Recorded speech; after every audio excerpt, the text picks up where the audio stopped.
दरअसल दोस्तों अक्सर हम लोग बात करते हैं कि चाइना के मुद्दे पर अमेरिका की आवश्यकता हमें पड़ेगी और इस बात को अमेरिका द्वारा भी समय समय पर साबित किया गया है कि एटलीस्ट चाइना के मुद्दे पर वो भारत के साथ हैं और भारत का साथ नहीं छोड़ सकता।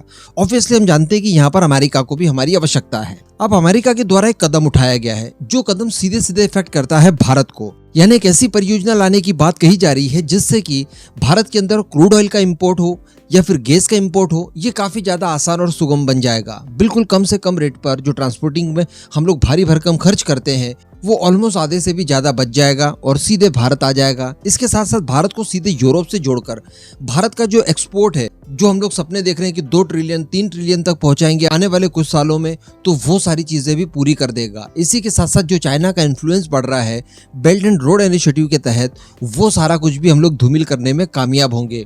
और इससे भी बड़ी बात, जी हाँ सबसे बड़ी बात, कि भारत रेलवे सेक्टर में एक इंफ्रास्ट्रक्चर बिल्डर के तौर पर अपनी ब्रांडिंग कर पाएगा। अब ये सारी चीजें कैसे पॉसिबल होगी, क्यों इतने सारे फायदे एक साथ भारत को दिए जा रहे हैं अमेरिका की तरफ से, आगे हम लोग डिस्कशन करने वाले हैं डिटेल में। वीडियो बड़ी इंपॉर्टेंट होगी, कहीं से भी स्किप मत कीजिएगा, बस आप चैनल को सब्सक्राइब जरूर कर लीजिएगा। तो दोस्तों शायद आपने खबर जरूर सुनी होगी कि भारत के एनएसए अजीत डोभाल साहब सऊदी अरेबिया की विजिट पर गए हैं, जहां पर वो अपने काउंटर पार्ट्स के साथ बातचीत करने वाले हैं कई देशों के, जिसमें सऊदी अरेबिया के एनएसए, इसके अलावा यूएई के एनएसए और सबसे बड़ी बात कि अमेरिका के एनएसए भी यहाँ पर उपस्थित हुए थे, जिनके साथ मिलकर अजीत डोभाल साहब ने एक मीटिंग को कंडक्ट किया। ये हुई थी संडे के दिन। अब दरअसल यहाँ पर एक परियोजना सुझाई गई अमेरिका की तरफ से।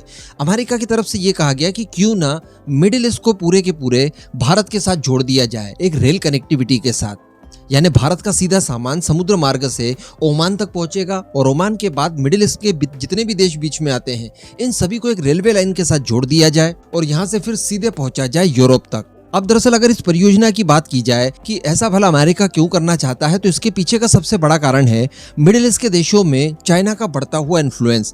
अभी कुछ ही समय पहले हम लोगों ने देखा था कि चाइना की तरफ से दावे किए गए थे, कई सारी मीटिंग को आयोजित किया गया, फोटोज वगैरह भी वायरल हुई कि ईरान और सऊदी अरेबिया के बीच में पीस टॉक करवा दी है चाइना ने, ठीक वैसे ही जैसे अमेरिका ने इजराइल और यूएई वगैरह के साथ में करवाई थी। तो कहने का मतलब अमेरिका के समकक्ष आने की कोशिश चाइना इस समय कर रहा है।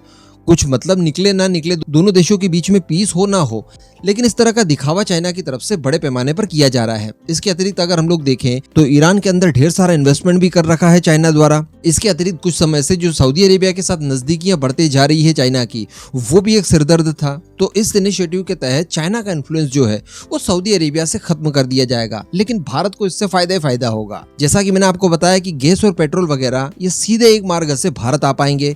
भारत का बहुत ज्यादा सामान जो हम लोग एक्सपोर्ट करने वाले फ्यूचर में, वो मिडिल ईस्ट से लेकर यूरोप के देशों तक बड़ी आसानी से पहुंच जाया करेगा। वरना अभी तक हम लोग ईरान के चाबार पोर्ट तक सीमित थे, जो कि हमें बाद में यूरोप और रशिया तक पहुंचाता था। तो इसमें काफी ज्यादा घुमाव था, काफी ज्यादा लंबा ट्रेवल करना होता था, जिस वजह से प्रोडक्ट की कीमत भी बढ़ जाती थी।